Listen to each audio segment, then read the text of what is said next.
Hello, my name is Justin the Clue, and I'm here today with Will Sloan. And you are listening to the Important Cinema Club Shocktober edition. Oh! It's alive! It's the month where we do scary movies. Ooh. And today, we're talking about filmmaker Wes Craven. Best known for, get a load of this roll call of films. Last House on the Left, The Hills Have Eyes, A Nightmare on Elm Street, Scream, Scream 2, Scream 3, Scream 4, Vampire in Brooklyn, Swamp Thing, My Soul to Take, Angela, the Fireworks Woman. Let's not forget Shocker. Let's not forget, It Happened in Hollywood. Okay, so you're just going to go with some pornos. That's right, his pornos. Because Wes Craven is a director that he actually started a little bit later in life than most people do. The story goes that he was an English professor. One of his students asked him for help to make a film, and he got so involved with it that he grabbed his family and went, "We're moving to New York, and I'm going to make movies.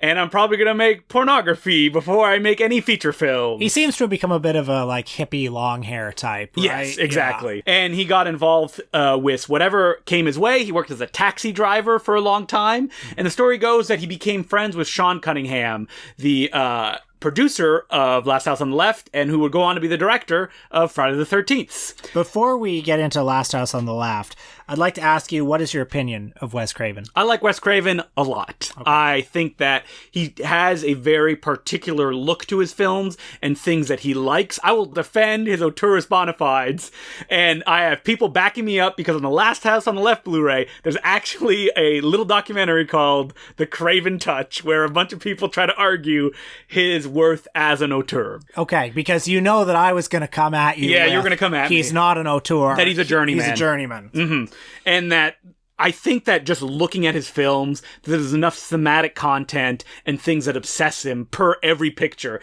that it's difficult for me to agree with you if you say, oh, he's just showing up and doing the best job that he can. I think he's made a number of, his filmography speaks for itself. Mm-hmm. He changed or at least significantly influenced the trajectory of the horror film 3 times in his career, with Last House on the Left, Nightmare on Elm Street, and Scream. He's made many very skillful films. He's made a number of shockingly misguided films. And watching some of his films again this week, I was struck by the craft of them. Mm-hmm. He's a good technical director.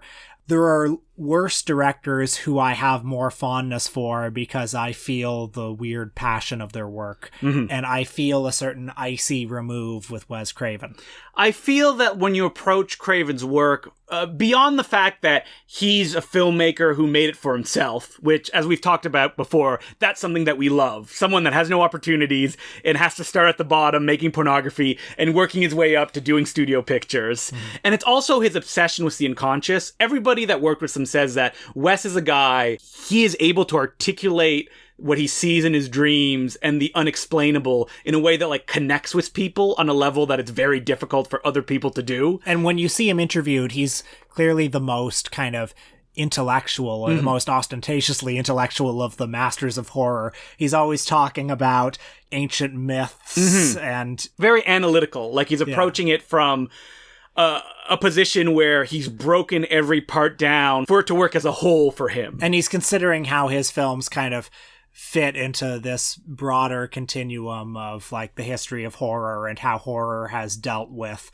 society's primal fears or those sorts of things. I mean, I didn't mention that one of the building blocks of who Wes Craven is as a filmmaker has to come from his upbringing, where he was famously not allowed to watch any movies until essentially he got into college. Yeah, a real Paul Schrader type. Yeah. And that Last House on the Left, people when it first came out or analyzing it say it's an articulation of that idea of what does it look like when someone who hasn't experienced this through their lives has to express this kind of concept of violence against people. Sean Cunningham, the producer of the film, said that the Last House on the Left actually came out of them seeing a Western, which had a massive body count, and the kind of numbing effect it had on them. And he and Wes talked about how could they make a movie where the violence was more visceral. Now, this sounds like something someone would say after the film came out and they've had decades to ponder it. Because when you look at Last House on the Left, you could easily go they wanted to make something exploitative. that would shock people, so it would bring audiences into the cinema. That's funny, Justin, because I thought it was a perfect analogy for the Vietnam War. The hippie culture being taken down from within.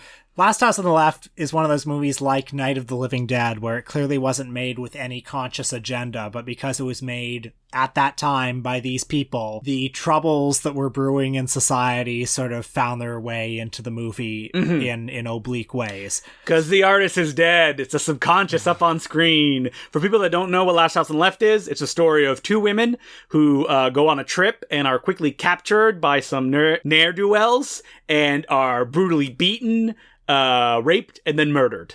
And then afterwards, spoiler alert, for a film that rips off Ingmar Bergman's The Virgin Springs, those evildoers end up at the one of the woman's parents' house. The parents find out, and then they brutally murder the bad guys. So it's a very important cautionary tale about why you should never leave your house. I don't think that's what it is. And also why all the hippies are Charles Manson, literally. You think that's what it is? Yeah, that's clearly what it is. Even though that the hippies, spearheaded by David Hess, are shown to be city folk at the beginning of the movie. So they're some of those bad hippies, I guess. Do you find yourself almost sympathizing with the hippies when they make their way to the parents' house? Like the parents have this, I don't know what words I'm looking for, like patriarchal system in place. Yeah, like conservative looking house, and there are these, young hippies there. Well, what's interesting is that, like, Last House on the Left can be read in direct conjunction with The Hills Have Eyes, which has another of the same idea of, like, look at this nuclear family and how they're destroyed and they become as mean as the monsters that are attacking them. Because Last House on the Left ends brutally with the parents very systematically setting traps to kill these bad guys. Like, it's not something that's done in a moment of passion. It's something that's done to get the most pain out of the people that cause them pain. One thing that I thought was interesting to learn about Last House on the Left was Craven and Cunningham considered doing it as a porn film. Really? As a roughie. That's what I heard on the commentary track on the Arrow Blu-ray. Great commentary track. And such a film would not have been totally uncommon. There were movies at this time, like Sex Wish is one, Hardgore, like porn roughies with a lot of sexual assault in them. And, the movie been made that way, it would have been totally forgotten, I think. I mean, like, the roughie is a genre in of itself at that time. Yeah. So this would have, like you said, just fallen under that. But it's definitely the artistry that Craven brings to it. I mean, as threadbare as that may be, that, like, the impact is so strong. Like, this was a film for a long time that I was like, well, I don't want to watch this. Because, like, what is it famous for? Women being raped and murdered. Like, it doesn't interest me at all. Well, mainstream audiences, I don't think, had seen something like this. I mean, maybe pornographic audiences had seen something like this, but not mainstream audiences.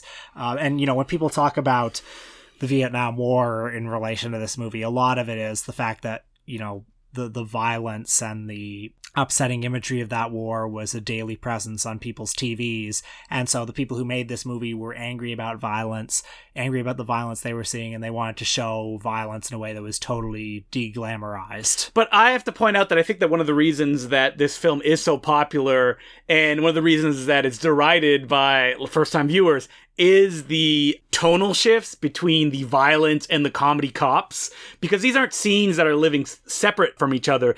They're living intercut with each other. Like, when the women are being assaulted, it then cuts, like, almost like a cliffhanger to these two bumbling cops over, like, banjo music before cutting back to the violence. And all that does is just underline how violent this is. Because if it had just been violence throughout, I think the audience would have gotten numb to it at a certain point. Kind of like a Funny Games kind of way. That's interesting you say that, because I had never, before you said that, been able to reconcile the comedy scenes. Most people can't, yeah.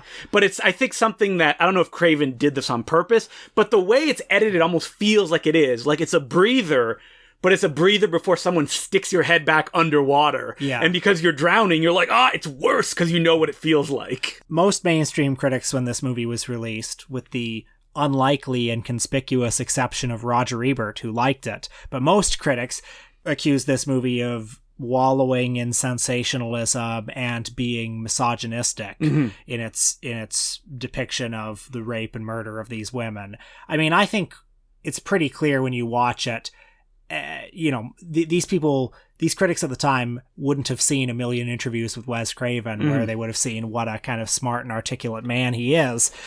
So they wouldn't have known who made it.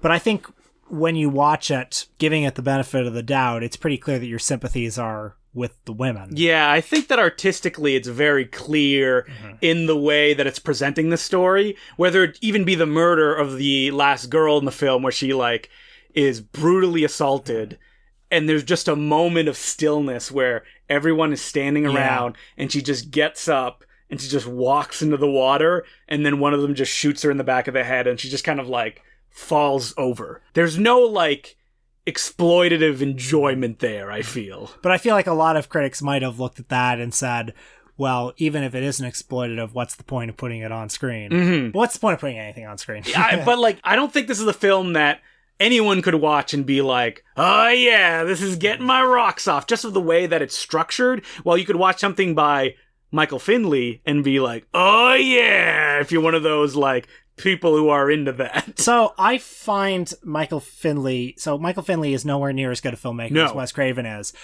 I am slightly more fascinated by him at times. I'm going to qualify that statement heavily, because when I see Craven interviewed and I see him talk about a movie like Last House on the Left, you can kind of see the calculation. It's like with Finley, it's coming from this primal place within him. And with Craven, you can see him making a movie like this for sort of careerist reasons. Now, that may not be a fair criticism to lob at it, but I think it's just one reason why Last House on the Left doesn't plant itself in my heart. What's funny about that statement is that I can understand what you mean. You just like that primal scream versus the person writing it down and planning it the night before. Yeah. But I feel that Craven is someone that those feelings he's putting down on paper are things that he's thought about a lot and things that he has emotional resonance with. It's not specifically just like, ooh, I think this will get a reaction. It's things that actually mean something to him. Whether it be the way that Buñuel influenced him, and he talks about that a lot in like Nightmare on Elm Street, or other kind of filmmakers like Ingmar Bergman. And while they may be kind of reflection of those movies, they're filtered through his perceptions. Yeah, maybe I'm giving it a bit of a bad faith reading. Yeah, I think that it may just be because Wes Craven became that kind of studio filmmaker who made 4 Screams. So when you look at that filmography, you automatically go, look at this hack who just went and did this. Yeah, a little bit, yeah. Yeah, as opposed to being someone who would have worked in the margins. But I mean, like, just from the fact that he started so low on the totem pole, making pornography. Yeah. And that he ended in making, like, the biggest horror films ever. Like, I think that there's value in that, and Absolutely. It does make him interesting. Yeah. So we skipped The Nightmare on Elm Street, because we're going to talk about it on some other episode in the near future. Good movie. But we both watched... Dream Warriors is the best, though. Yeah, it is. The Chuck Russell one, 100%. We did watch People Under the Stairs, which is a Wes Craven picture that came out in 1991. Sort of in the fallow period between the big slasher boom of the 80s and the Scream era of the 90s, when horror movies weren't that popular. Although People Under the Stairs was a modest success at the box office. This movie has admirers not only for its peculiar mix of tones. Love it. I love it too. But also for its social commentary, which I think it's, perhaps possible to overstate the social commentary of the film, but it's there for sure. I mean, there's a man that looks exactly like Ronald Reagan chasing after a bunch of black people in his house. Yeah. They actually gave him, like, makeup to make him look like more like Ronald Reagan. And he's also a slumlord yes. who, all the black neighbors are now kind of revolting against. And he's a leather daddy as well. Yeah. So let me rephrase it. Like, it's not possible to overstate the social commentary, but it's like there aren't a lot of hidden depths there. No. But I'm not complaining. Yeah, it's right on the surface. Yeah. And I think that, like, a movie like this, is Craven just going wild with everything he loves to do? Man, House of Traps, traps all over the place. It's one long chase sequence. He gets to play with the gothic and the in-your-face grotesque at the same time. Yeah, it's very fun. And actually, even though I say that the social commentary is right on the surface, most critics at the time missed it. No, they didn't care. Yeah. And I have to ask you, though, like, what is the difference between Craven and Romero when he's doing the same thing? Because Craven, for a while, made movies that had, like, a lot of black characters and theme, whether it be Serpent on the Rainbow or People Under the Stairs or Vampire in Brooklyn. Now, either that's something that he fell into or something that actually interested him. I'll give him the benefit of the doubt and say it's something that interested him. Sure. When you start with Serpent on the Rainbow, that is a little bit more troublesome because it has Bill Pullman as like the white kind of cipher hero in the center of it. Sure. But everything around that is all kind of centered on customs and things that you would associate with black iconography. And the fact that he made Serpent and the Rainbow, People on the Stairs, and Vampire in Brooklyn, like 2 films is an accident, 3 films is a trend, right? Yeah. And the fact that he went that way, it's obvious that like these things interested him in a way that I wouldn't consider like exploitative. Because to make a film in 1991 that mostly stars like a black child and Ving Rhames, like that's not commercial, so he would have had to fight for that. So like what would you say is the difference between him and George Romero? Because you would automatically say George Romero has like auteur themes, whether they be like putting like the black experience at the forefront accidentally in Night of the Living Dead, or when it was conscious in stuff like Dawn of the Dead, Day of the Dead, and Land of the Dead. I mean, we're 2 white guys talking about like white filmmakers doing these things. Well, I think maybe part of the difference in perception between Craven and Romero, first of all, Craven had a much better funded career. Yes, he did. Romero did. And Romero was completely independent most of his career. Yeah, but that being said, Romero was a very self-conscious social commentator beginning with Dawn of the Dead, and he had these zombie movies that were marketed in such a way that it's like, okay, this movie deals with this theme, this movie deals with that theme. Like marketing him as if he were almost, as some people have called him, like the horror Stanley Kramer.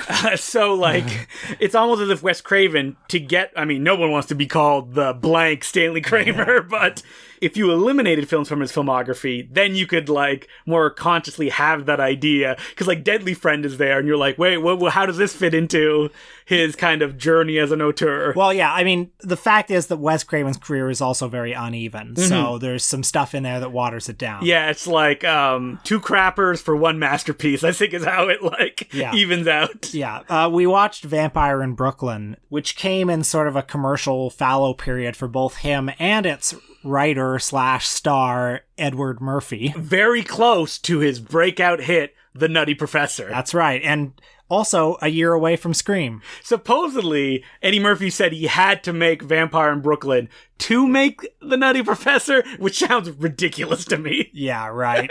Okay, Vampire in Brooklyn, the only reason it exists is so that Eddie Murphy can wear a cape and look cool.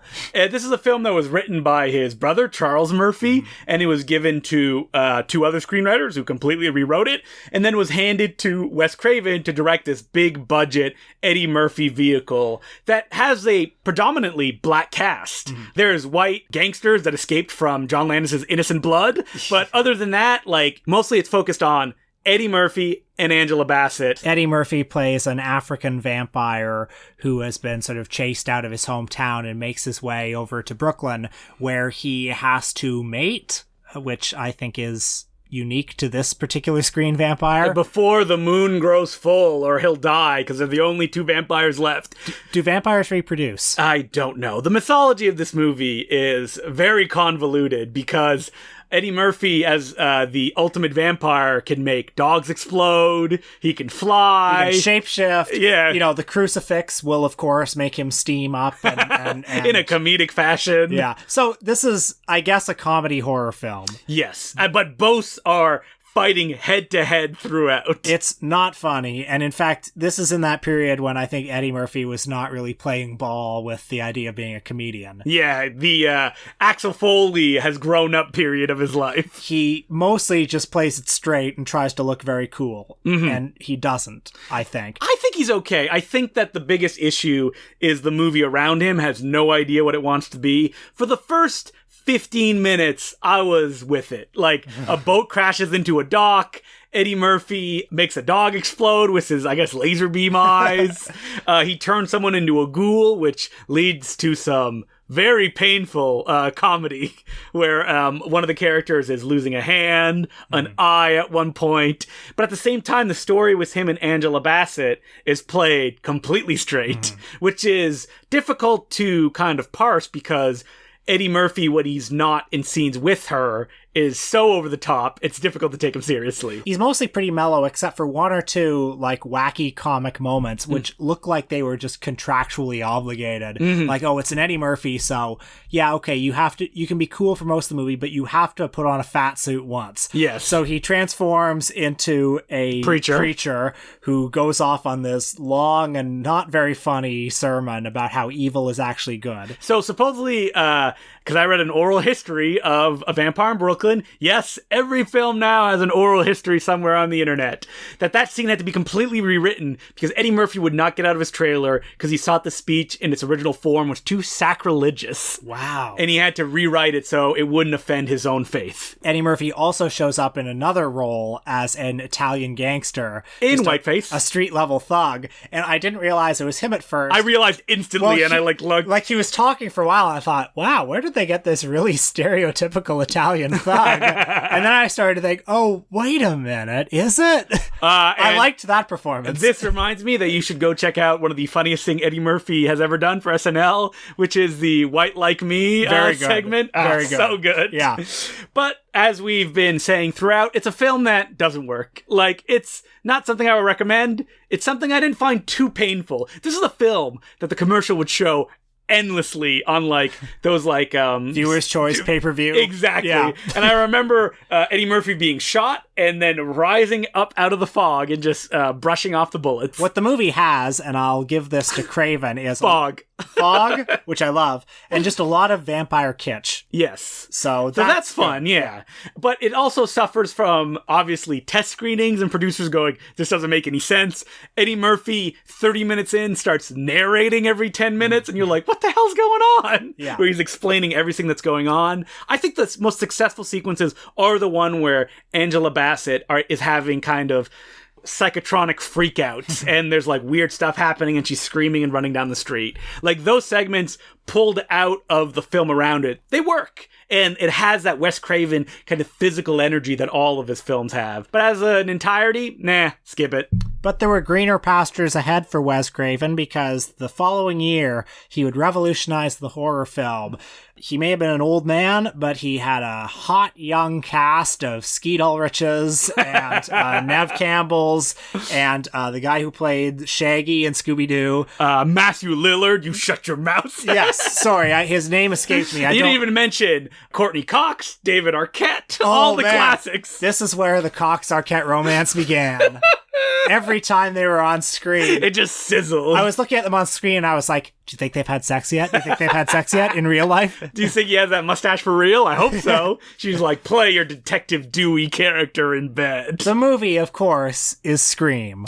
Good movie. You know, it is pretty good, but there's an aspect of the movie that I think has not aged that well, and it's the aspect that was most novel at the time, which is that the meta-ness. Yeah, the winking postmodern shit.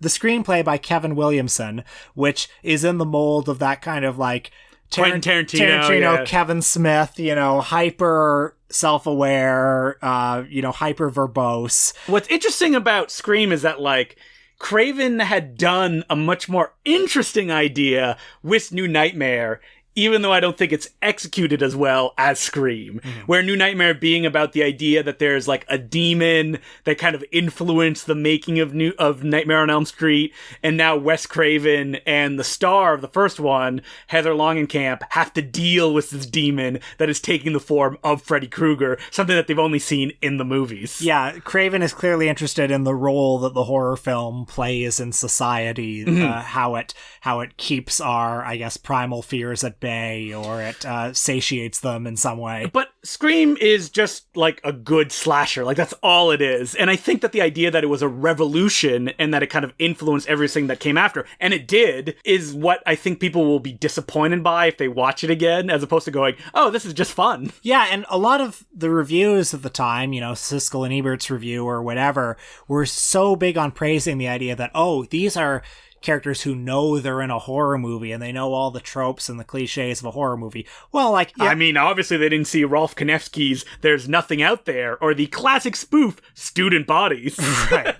But, like, who cares? Like, just because they mention that the cliche is going to happen doesn't make the cliche any more or less effective. And really, it just kind of congratulates the audience for knowing that it's a cliche. I think that, yeah, like the first Scream is very rarely undercutting the cliche and going in a different direction with it. Like you said, it's just like, this is what it is. Now let's watch it play out in the way that you expect it to. Yeah, it's like a Mystery Science Theater track over itself. But, you know, it had the great incel beginning where the guy has to fake Geek Girl trivia, Drew Barrymore, and then punishes her for not knowing the true horror facts. Yeah, but it's a very effective slasher movie. That opening scene with Drew Barrymore, you know, the last 20 minutes of the movie, I think are just an incredible slow build. Yes. And it also has that, like, physicality that you see in all Wes Craven films, even something like Vampire in Brooklyn. Like, there's more, like, table smashing in Wes Craven films than any other horror director you will see.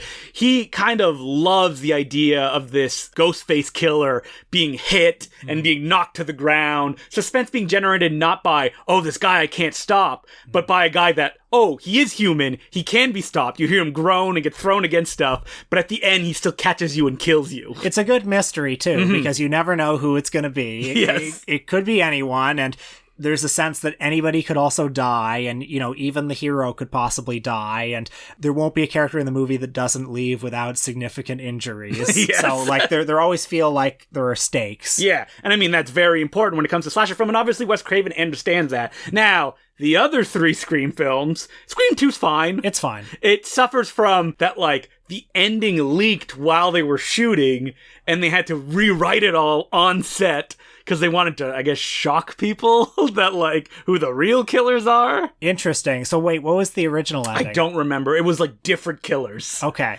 And they just rewrote. I think it was either more or less or something like that. And it was influenced just by it leaking on probably something like Ain't It Cool News, I feel. And the third one is bad. But it does feature a Important Cinema Club favorite, Jay and Silent Bob, showing up in a cameo. Everybody loves a monkey. Wes Craven appearing also in Jay and Silent Bob Strike Back. Now, I think the last 10 years of Wes Craven's career are a little sad. They are. They're the worst ending a director can ever have, which is people not trusting him to do anything. Well, it begins with Music from the Heart, which I haven't seen. Nope. We considered it and we went, life is too short.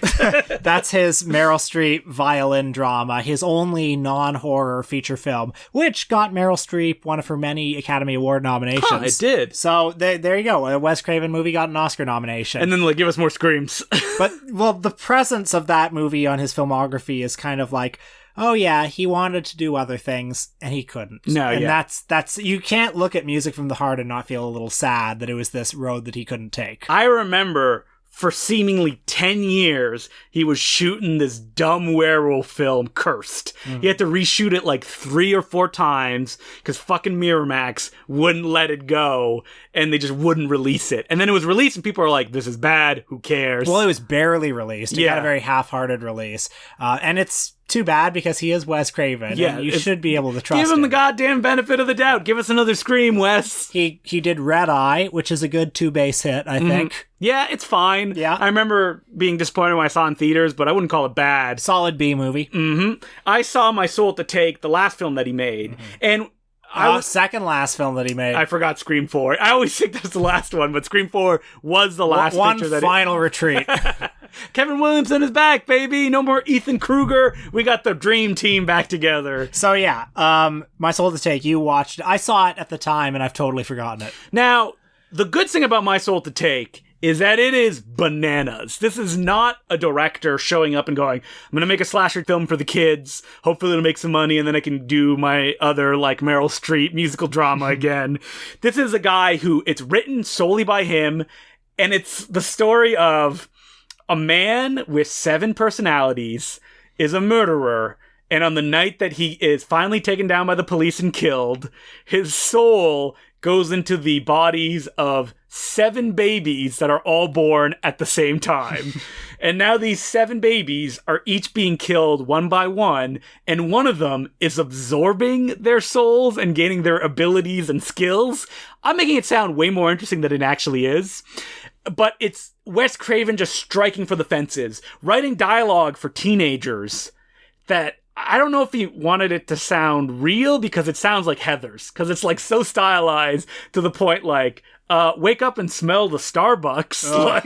Okay, that reminds me that Scream 2 has an absolutely cringeworthy scene where it's a bunch of teenagers talking about sequels. Do you know what I'm talking about? I don't remember. Where they're like, oh, dude, no sequel is better than the original. What about Aliens? No way, man. Ridley Scott's a genius. Guys, everyone, The Godfather 2. Wes Craven is sitting behind the monitor, Dan Silent Bob style, just counting money. He's like, action. It just makes me cringe so hard. But yeah, my soul to take. Yeah, it's just weird. Like, if someone wants to see a weird movie, I would definitely recommend it. Like, there's a whole scene where a character shows up in a condor costume in their class and then vomits and shits all over the bully. Like, it's a movie written by a guy who gives no fucks. And it was also a film that was, again, completely rewritten and reshot on him right before it was released. Sad. It's just like Wes Craven, what does someone have to do to be able to, make the movies you want to make? Obviously, once you reach a certain age, it doesn't matter what you did. You're an old man and you don't know anything. We want the young bucks to come in. That's and it's like, fuck you. Like, the fact that George Romero had to struggle as well at the end of his life, making, like, found footage zombie movies is ridiculous. What would you rather have? A guy like John Carpenter who just says, fuck it, and then spends his last 20 years making music? Yeah. Or Wes Craven who fades away, Just... that's a tough choice. I mean, I did see the last film John Carpenter made, The Ward, so he can stay at home. Yeah, we don't need any more of those, or Pro-Life. You remember that one? Yeah, the Masters of Horror short. Yeah. I mean, Wes Craven, when he passed away, I think it was a shock to a lot of people, because it felt like, he just had one more in him. Like, was he going to twist, like, horror itself on its head one more time? And unfortunately, it was just, like you said, a slow fade away. But his work speaks for itself, and despite my completely irrational misgivings that I expressed, any guy who changes horror film 3 times. I mean, no one else has in that way. Like, George Romero hasn't. John Carpenter really hasn't. I'm thinking of the other masters of horror out William Lustig hasn't. Yeah, exactly. Hey, whoa, speaking of that, moving on to our Patreon topic, we did an episode on William Lustig's Maniac, the Joe Spinell classic that is recently being released in 4K. Finally, we've all been waiting for it. He's a maniac on the floor. So we talk about that movie, we talk about William Lustig's career, and shocker, we may not like the movie, but you're going to have to listen to find out. We might like it. Who knows? Well, you will know if you listen. It's $5 a month at patreon.com/importantcinemaclub, and you get 4 episodes every month and our entire back catalog, which is like 80 plus episodes at this point. How can you live your life without hearing me and Will talk about the Japanese guinea pig films, which are really gross? Don't make our suffering be for naught. It's Shocktober on the Patreon too, by the way. Yeah, exactly. So. It's Shocktober all over the place. Before we get into our letters segment, we're going to give a shout out to a listener because I think he's earned it. He's at FilmTheory102 on Twitter. Sorry, I don't know his real name. Okay, preamble to this. A few weeks ago, I'd totally forgotten this, but a few weeks ago on the podcast, apparently I said in passing... Not in passing, very emphatically. Okay, well, to me it was in passing. If somebody tattoos our logo on their body or our faces on their body, they get to pick an episode topic. And guess what? I never dreamed that somebody would, but at Film Theory 102 did. Yes, he did. Big logo. He added a little shine to our glasses. It was good craftsmanship. It was very good craftsmanship. Yeah. Now, he's pointed out he actually owns a tattoo shop, so this was very easy. But just to see that image and to stare at it and go, is this real? And yes, it is very real. Yeah, I mean, it's a big moment in a celebrity's life to have their faces tattooed on someone's body. Yeah, so thank you. Very much. And that means no more tattoos, guys. You won't get to pick an episode if you do it. Yeah, I guess the terms of the contest were that it was the first one. But Film Theory 102, if you'd like to choose an episode topic, choose an episode topic. I think you've earned it. Yep. Get in touch. Let us know.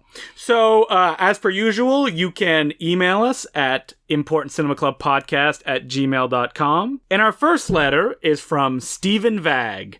And he goes, "Hey guys, love the show. Was wondering if there was a possible episode in the career and films of Bob Clark. Growing up a film buff in Australia in the 80s, the main time you heard of Canadian film industry was either Wayne and Schuster's or You Can't Do That on Television, broadcast on Australian TV in the afternoons, or the films of Bob Clark, as opposed to Canadians who worked in Hollywood films who seem to be everywhere. I.G. Reitman, Cameron, Jewison. Apologies if you already dealt with him in the podcast, just couldn't remember it. Keep up the great work. It's a fantastic show, Steven. P.S. I particularly like the Emily guest stints and would love to hear more of her on the show. Well, I live with Emily, so I'm sure we could have her back on in the near future. And as far as Bob Clark goes, yeah, I'm sure we could probably do a Patreon episode on him. He's a bad director. No, he's not. I don't think he is. I do not think he is. Okay. Like, if you look at stuff like Black Christmas, classic grabbing a penis through the peephole. I know, you're going to say A Porky's. Christmas Story. I'm not a big fan of A Christmas Story. Really, I'm not either, actually. Yeah. But he has 2 or 3 movies that Children Shouldn't Play with Dead Things, Baby Geniuses. Okay, Baby Geniuses. This is what I'm talking the about. The Sherlock Holmes films that he made, that's really good. Okay. There's a bunch more that he's made, but mostly he's known for Black Christmas. The funny thing about Bob Clark is not Canadian. Really? He moved from somewhere in the United States, and he considered himself a Canadian, because after making stuff like Black Christmas, he just kind of stayed here and continued to make movies. You know which one of his I really like is She-Man? No, I don't know what that is. I think it was his first film. It was an early transgender-themed exploitation film, which Really? Something Weird Video put out. And it's pretty funny. But, I mean, he's mostly known for A Christmas Story, which TBS would play 24 hours a day. And I don't know. I don't have much of an affinity for that film. Neither do I, but even if you don't like it that much, you've probably seen it 20 times. So many times. Yeah. You know, a good Christmas Patreon episode would be Black Christmas and A Christmas Story. Well, why don't we just do that as our Christmas episode this year? Yep. So there you go. Your wish is our command, and it will soon happen. Bob Clark Christmas is what we'll call it. And maybe we can do Karate Dog as well, where Chevy Chase voices the dog. Let's actually do that, though. I think I would like to see that. Oh, and I also forget he did Dead of Night, which is a great movie about like a Vietnam vet who comes back and is a zombie, a take on like the monkey's paw tale. Last week, a letter writer asked us if we could identify a movie that was set at a prom or something, and that somebody got hung by the roof or something.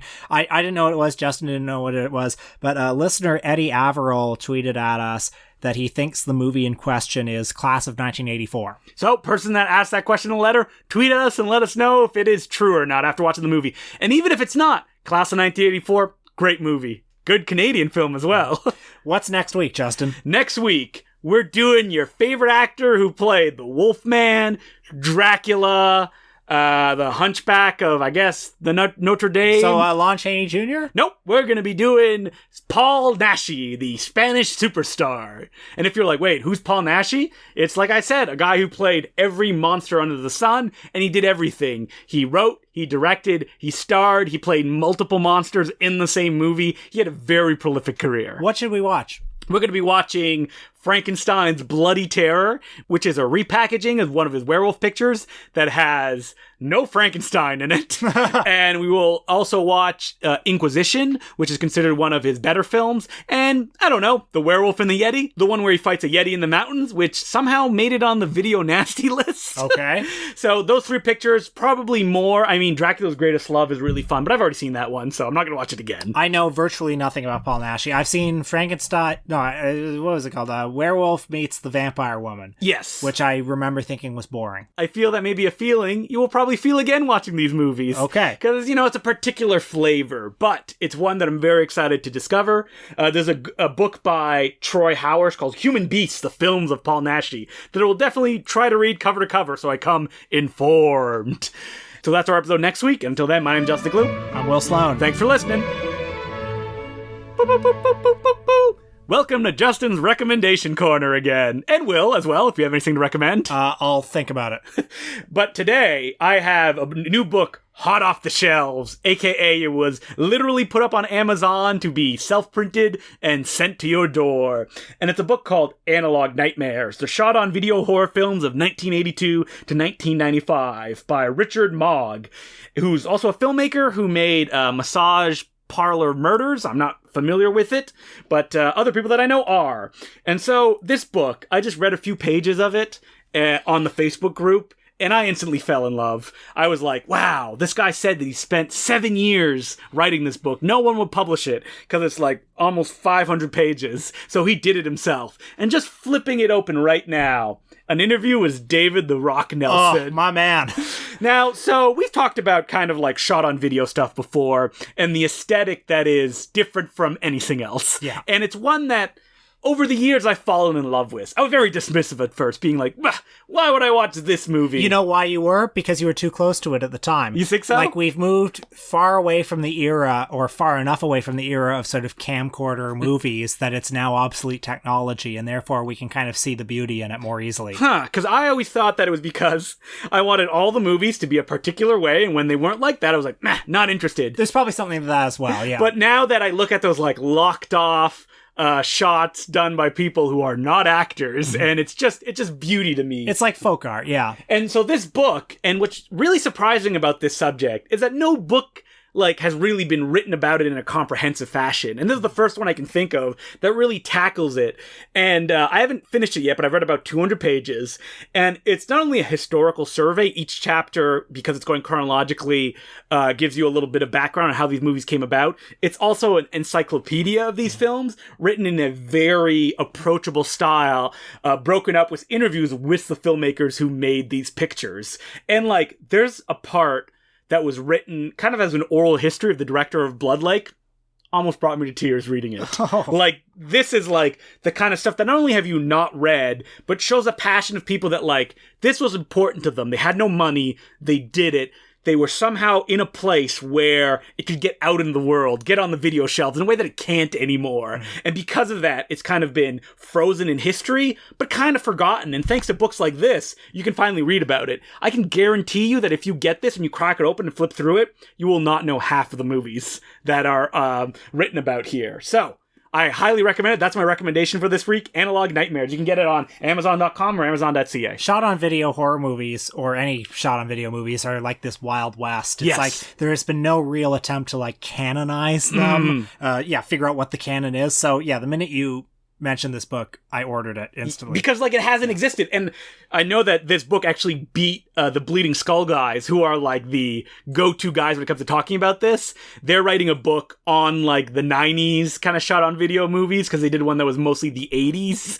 And that book will be very fancy and published from Fantagraph Press, but probably only in 2019. And I feel that it would probably complement very well this big Analog Nightmares book. You can never have too many. No. And I gotta say, it's very well written in a very readable style. I was worried when like someone says, I'm self-publishing and it's comprehensive, that it was going to be like very dry kind of plot synopses. But when you read it, you're like, oh, this is fun to read. It's only a couple of lines, so you don't skip it and go to the rest. You actually read it and laugh, and then actually read the review. We are in such a golden age of books now. Like, you know, the fact that you can go to Amazon and there's a 500-page book about the history of Shapiro Glickenhaus Studios. That's insane. So if this is indeed Recommendations Corner, I'll say I watched a spooky Shocktober movie this week called Fanny and Alexander. Wait, did you watch the theatrical or the TV cut? Watch the TV cut over a while. Okay. So not all in one go. So did you get spooked by the ghosts in it? They are some spooky ghosts. Yeah. So I recommend it. Very good movie. Also, last night went to see A Simple Favor. Good movie. Oh, really? Yeah. Oh, I like that your girlfriend is making you see movies that you wouldn't see. Yeah, just normal people movies. And, you know, thoroughly enjoyable. It's the way movies should be. Maybe I should just go see regular movies more often. Wow, a shocking turn. It's like a serial cliffhanger. We'll see more normal movies? You have to tune in next week to find out.